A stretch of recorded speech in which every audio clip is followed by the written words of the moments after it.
Faizan Medina बनाने का idea या मशवरा किसका था कि एक मरकज़ होना चाहिए?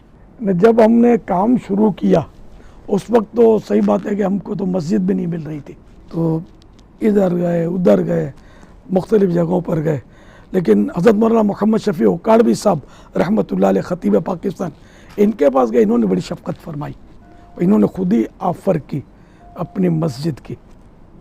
तो बहरहाल हमने इनके यहाँ इज्तिमा शुरू किया। अब वो मस्जिद भी भरने लगी। फिर एक मरकज़ के लिए जो रिक्वायरमेंट्स होनी चाहिए हमारे जो जहन में होता था, तो वो उसकी भी ज़रूरत थी।